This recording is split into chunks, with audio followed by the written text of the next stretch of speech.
The Greek genocide, part of which is known as the Pontic genocide, was the systematic ethnic cleansing of the Christian Ottoman Greek population from its historic homeland in Anatolia during World War I and its aftermath. It was instigated by the government of the Ottoman Empire against the Greek population of the empire, and it included massacres, forced deportations involving death marches, summary expulsions, arbitrary execution, and the destruction of Christian Orthodox cultural, historical, and religious monuments. According to various sources, several 100,000 Ottoman Greeks died during this period. Most of the refugees and survivors fled to Greece.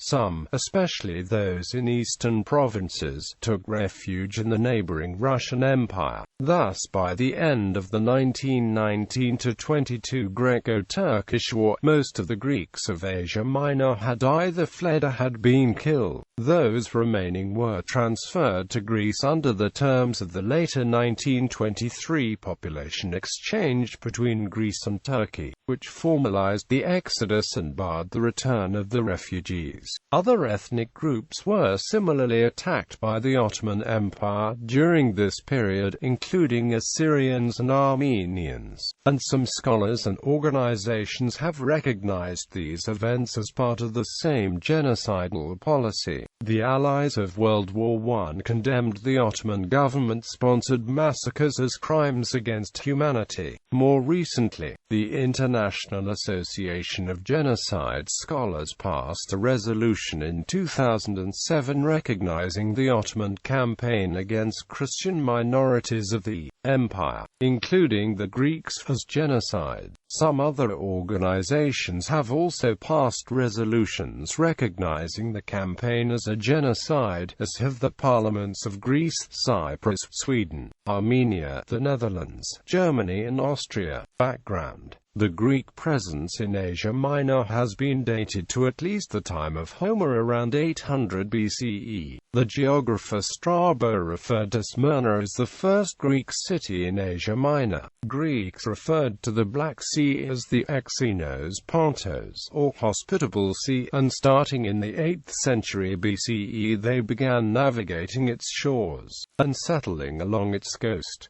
The most notable Greek cities of the Black Sea were Trebizond, Sampasanta, Sinope and Heraclea Pontica. During the Hellenistic period that followed the conquests of Alexander the Great, Greek culture and language began to dominate Asia Minor. The Hellenization of the region accelerated under Roman and early Byzantine rule, and by the early centuries AD the local Anatolian languages had become extinct, being replaced by the common Greek language. The resultant Greek culture in Asia Minor flourished during the following millennium under the Greek-speaking Byzantine Empire, until the Turkic peoples began the late medieval conquests of this empire. Byzantine Greek citizens were the largest group of indigenous peoples living in Asia Minor. Even after the Turkic conquests of the interior, the Black Sea coast and mountains of Asia Minor remained the heart of a Greek state, the Empire of Trebizond, until its eventual conquest by the Ottoman Turks in 1461. At the outbreak of World War I, Asia Minor was ethnically diverse, its population including Turks, Azeris, Pontic Greeks, Armenians, Kurds, Zazas, Georgians, Circassians, Assyrians, Jews, and Laz people. Among the causes for the Turkish campaign against the Greek population was a fear that the population would aid the Ottoman Empire's enemies, and a belief among some Turks that to form a modern nation-state it was necessary to purge from the territories of the state those national groups who could threaten the integrity of a modern Turkish nation-state. According to a German military attaché, the Ottoman Minister of War Ismail Enver had declared in October 1915 that he wanted to solve the Greek problem during the war, in the same way he believed he solved the Armenian problem. Events. Post-Balkan Wars following similar accords accords made with Bulgaria and Serbia. The Ottoman Empire signed a small voluntary population exchange agreement with Greece on 14 November 1913.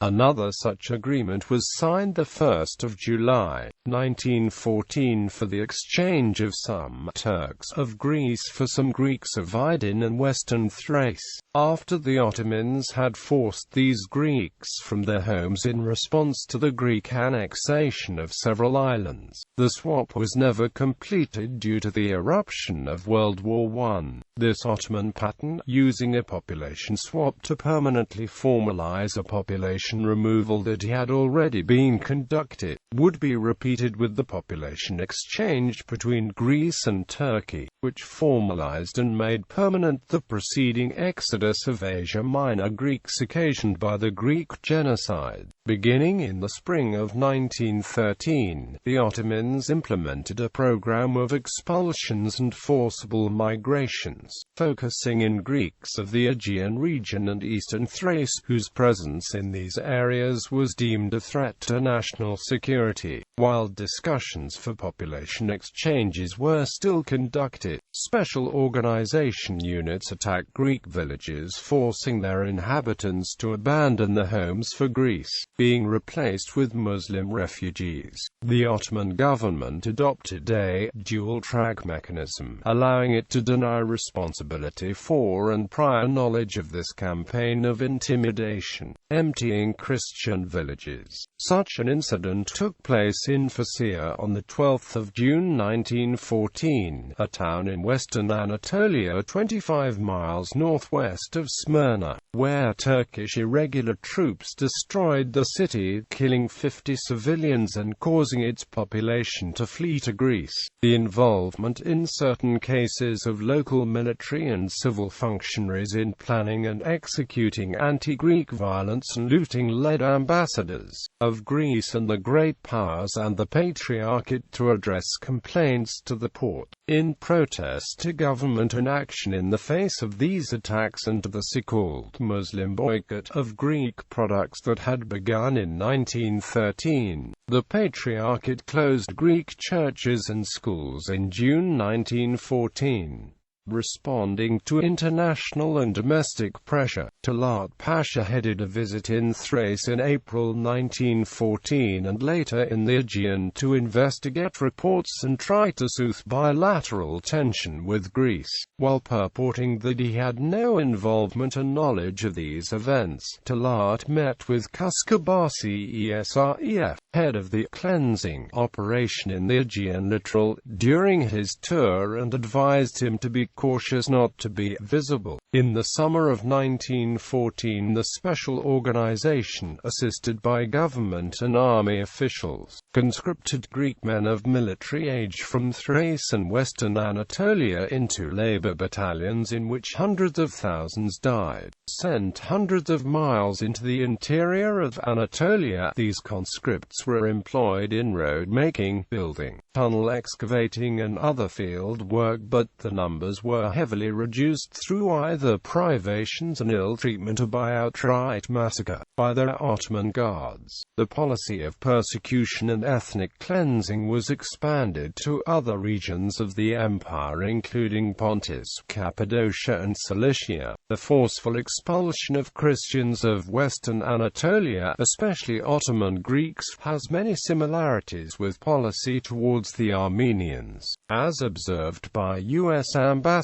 Henry Morgenthau and historian Arnold Toynbee. Certain Ottoman officials, such as Sukrukaya, Nazim Bey and Mehmed Reshid, played a role in both. Special organization units and labor battalions were involved in both campaigns, and a dual plan combining unofficial violence and the cover of state population policy was in implementation in both cases. World War I, however, after November 1914, Ottoman policy towards the Greek population population shifted. State policy was since restricted to the forceful immigration to the interior of Greeks living in coastal areas, particularly the Black Sea region, close to the Turkish-Russian front. This change of policy was due to a German demand for the persecution of Ottoman Greeks to stop, after Eleftherios Venizelos had stated this as a condition of Greece's neutrality to the German ambassador in Athens. Venizelos also threatened to undertake a similar campaign against Muslims that were living in Greece in case that Ottoman policy wouldn't change. While the Ottoman government tried to implement this change in policy, it wasn't successful, and attacks, even murders, continued to occur unpunished by local officials in the provinces, despite repeated instructions in cables sent from the central administration. Arbitrary violence and extortion of money intensified later, providing ammunition for the Venizelists arguing that Greece should join the Entente. In July 1915, the Greek charge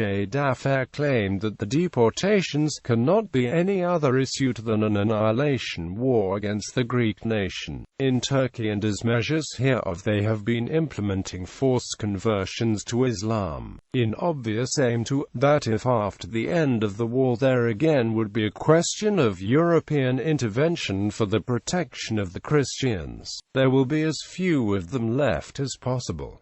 Quote, according to George W. Rendell of the British Foreign Office, by 1918, over 500,000 Greeks were deported, of whom comparatively few survived. Quote, in his memoirs, the United States ambassador to the Ottoman Empire between 1913 and 1916 wrote, everywhere the Greeks were gathered in groups and, under the so-called protection of Turkish gendarmes, they were transported, the larger part on foot, into the interior. Just how many were scattered in this fashion is not definitely known, the estimates varying anywhere from 200,000 up to 1 million. Despite the shift of policy, the policy of evacuating Greek settlements and relocating the inhabitants was continued, albeit in a limited scale. The policy was targeted to specific regions that were considered militarily vulnerable, not the whole of the Greek population. As a 1919 Patriarchate account records, the evacuation of many villages was accompanied with looting and murders, while many died as a result of not having been given the time to make the necessary provisions or of being relocated to uninhabitable places. State policy towards Ottoman Greeks changed again in the fall of 1916. With Entente forces occupying Lesbos, Chios and Samos since spring, the Russians advancing in Anatolia, and Greece expected to enter the war siding with the Allies. Preparations were made for the deportation of Greeks living in border areas. In January 1917, Talat Pasha sent a cable for the deportation of Greeks from the Samsun district, 30 to 50 kilometers inland, taking care for no assaults on any persons or property. However, the execution of government decrees, which took a systematic form from December 1916, when Behaeddin Shakia came to the region, was not conducted as ordered. Men were taken in labor battalions, women and children were attacked, villages were looted by Muslim neighbors. Germanos Karavangelis, the bishop of Samsun, reported to the Patriarchate that 30,000 had been deported to the Ankara region, and the convoys of the deportees had been attacked, with many being killed. Talat Pasha ordered an investigation for the looting and destruction of Greek villages by bandits.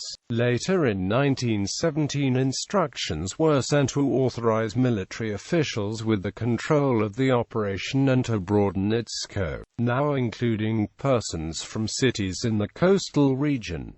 However, in certain areas Greek populations remained undeported. Greek deportees were sent to live in Greek villages in the inner provinces or, in some cases, villages where Armenians were living before being deported. Greek villages evacuated during the war due to military concerns were then resettled with Muslim immigrants and refugees. According to cables sent to the provinces during this time, abandoned movable and non-movable Greek property was not to be liquidated, as that of the Armenians, but preserved. On 14 January 1917, Kosvankars, Sweden's ambassador to Constantinople, sent a dispatch regarding the deportation decision of the Ottoman Greeks. What above all appears as an unnecessary cruelty is that the deportation is not limited to the men alone, but is extended likewise to women and children. This is supposedly done in order to much easier be able to confiscate the property of the deported. According to Rendell, atrocities such as deportations involving death marches, starvation in labor camps, etc., were referred to as white massacres. Ottoman official Rafay Bey was active in the genocide of the Greeks in November 1916. Austrian consul in Samsun, Kwiatkowski, reported that he said to him, "We must finish off the Greeks as we did with the Armenians. Today I sent squads to the interior to kill every Greek on sight." Greco-Turkish War. After the Ottoman Empire capitulated at October 30, 1918, it came under the de jure control of the victorious Entente powers. However, the latter failed to bring the perpetrators of the genocide to justice, although in the Turkish courts-martial of 1900 and 1920 a number of leading Ottoman officials was accused for ordering massacres against both Greeks and Armenians. Thus, killings, massacres and deportations continued under the pretext of the national movement of Mustafa Kemal. In an October 1920 report, a British officer describes the aftermath of the massacres at Iznik in northwestern Anatolia, in which he estimated that at least 100 decomposed, mutilated bodies of men, women and children were present in and around a large cave about 300 yards outside the city walls. The systematic massacre and deportation of Greeks in Asia Minor, a program which had come into effect in 1914, was a precursor to the atrocities perpetrated by both the Greek and Turkish armies during the Greco-Turkish War, a conflict which followed the Greek landing at Smyrna in May 1919 and continued until the retaking of Smyrna by the Turks and the Great Fire of Smyrna in September 1922. Rudolf Rummel estimated the death toll of the fire at 100,000 Greeks and Armenians, who perished in the fire and accompanying massacres. According to Norman M. Naimark, more realistic estimates range between 10,000 to 15,000 for the casualties of the Great Fire of Smyrna. Some 150,000 to 200,000 Greeks were expelled after the fire, while about 30,000 able-bodied Greek and Armenian men were deported to the interior of Asia Minor, most of whom were executed on the way or died under brutal conditions. George W. Rendell of the British Foreign Office noted the massacres and deportations of Greeks during the Greco-Turkish War. According to estimates by Rudolf Rummel, between 213,000 and 368,000 Anatolian Greeks were killed between 1919 and 1922. There were also massacres of Turks carried out by the Hellenic troops during the occupation of Western Anatolia from May 1919 to September 1922. For the massacres that occurred during the Greco-Turkish War of 1919 to 1922, British historian Arnold J. Toynbee wrote that it was the Greek landings that created the Turkish national movement led by Mustafa Kemal. The Greeks of Pontus and the Turks of the Greek-occupied territories were in some degree victims of Mr. Venizelos' and Mr. Lloyd George's original miscalculations at Paris. Relief efforts in 1917. A relief organization by the name of the Relief Committee for Greeks of Asia Minor was formed in response to the deportations and massacres of Greeks in the Ottoman Empire. The committee worked in cooperation with the Near East Relief in distributing aid to Ottoman Greeks in Thrace and Asia Minor. The organization disbanded in the summer of 1921, but Greek relief work was continued by other aid organizations. Contemporary accounts, German and Austro-Hungarian diplomats, as well as the 1922 memorandum compiled by George W. Rendell on Turkish massacres and persecutions, have provided evidence for series of systematic massacres and ethnic cleansing of the Greeks in Asia Minor. The quotes have been attributed to various diplomats, notably the German ambassadors Hans Freiherr von Wangenheim and Richard von Kuhlmann, the German vice-consul in Samson-Kutschhof, Austria's ambassador Pallavicini and Samson consul Ernst von Kwiatkowski, and the Italian unofficial agent in Angora Signor Tuozzi. Other quotes are from clergymen and activists, notably the German missionary Johannes Lepsius and Stanley Hopkins of the Near East Relief. Germany and Austria-Hungary were allies of the Ottoman Empire in World War I. The accounts describe systematic massacres, rapes and burnings of Greek villages, and attribute intent to Ottoman officials, namely the Ottoman Prime Minister Mahmud Şevket Pasha, Rafi Bey, Talat Pasha and Enver Pasha. Additionally, the New York Times and its correspondents have made extensive references to the events, recording massacres, deportations, individual killings, rapes, burning of entire Greek villages, destruction of Greek Orthodox churches and monasteries, drafts for labor brigades, looting, terrorism and other atrocities for Greek, Armenian and also for British and American citizens and government officials. Australian press also had some coverage of the events. Henry Morgenthau, the United States ambassador to the Ottoman Empire from 1913 to 1916, accused the Turkish government of a campaign of outrageous terrorizing, cruel torturing, driving of women into harems, debauchery of innocent girls, the sale of many of them at 80 cents each, the murdering of hundreds of thousands and the deportation to and starvation in the desert of other hundreds of thousands, the destruction of hundreds of villages and many cities, all part of the willful execution of a scheme to annihilate the Armenian,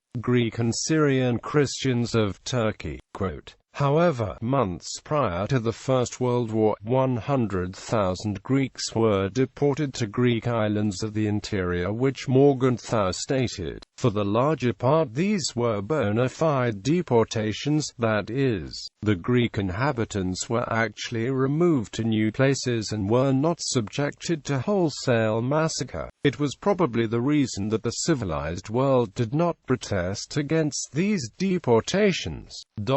Quote, U.S. Consul General George Horton, whose account has been criticized by scholars as anti-Turkish, claimed, one of the cleverest statements circulated by the Turkish propagandists is to the effect that the massacred Christians were as bad as their executioners, that it was 50-50. On this issue he comments, had the Greeks, after the massacres in the Pontus and at Smyrna, massacred all the Turks in Greece, the record would have been 50-50, almost. As an eyewitness, he also praises Greeks for their conduct toward the thousands of Turks residing in Greece, while the ferocious massacres were going on, which, according to his opinion, was one of the most inspiring and beautiful chapters in all that country's history. Casualties for the whole of the period between 1914 and 1922 and for the whole of Anatolia. There are academic estimates of death toll ranging from 289,000 to 750,000.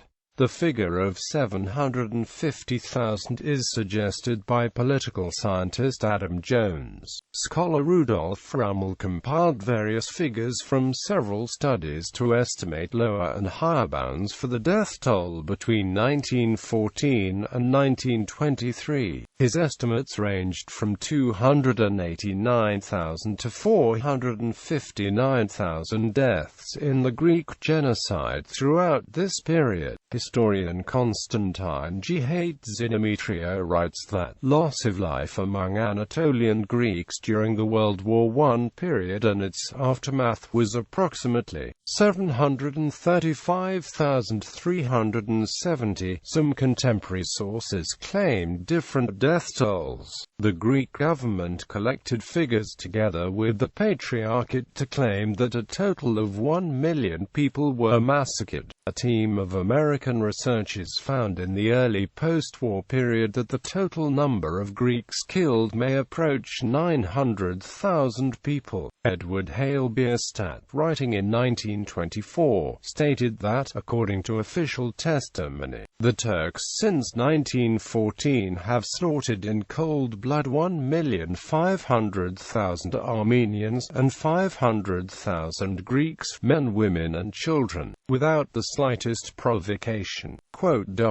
On the 4th of November 1918, Emanuel Effendi, an Ottoman deputy of Aydin, criticized the ethnic cleansing of the previous government and reported that 550,000 Greeks had been killed in the coastal regions of Anatolia and Aegean Islands during the deportations. According to various sources, the Greek death toll in the Pontus region of Anatolia ranges from 300,000 to 360,000. Merrill D. Peterson cites the death toll of 360,000 for the Greeks of Pontus.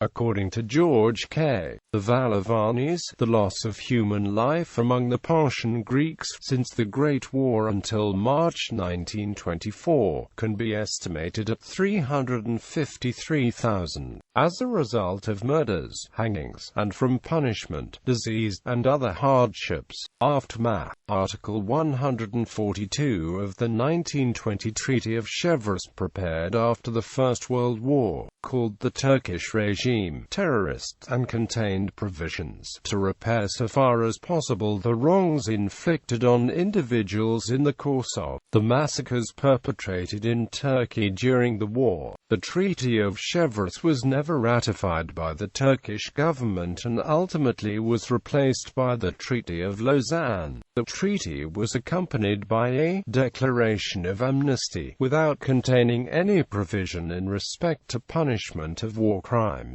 In 1923, a population exchange between Greece and Turkey resulted in a near-complete elimination of the Greek ethnic presence in Turkey and a similar elimination of the Turkish ethnic presence in much of Greece. According to the Greek census of 1928, 1,104,216 Ottoman Greeks had reached Greece. It is impossible to know exactly how many Greek inhabitants of Turkey died between 1914 and 1923, and how many ethnic Greeks of Anatolia were expelled to Greece or fled to the Soviet Union. Some of the survivors and expelled took refuge in the neighboring Russian Empire. In 1955, the Istanbul Pogrom caused most of the Greek inhabitants remaining in Istanbul to flee and migrate from there. Historian Alfred Morris de Zayas identifies Istanbul pogroms as a very serious crime against humanity, and he states that the flight and big migration of Greeks after the pogrom corresponds to the intent to destroy in whole or in part criteria of the Genocide Convention.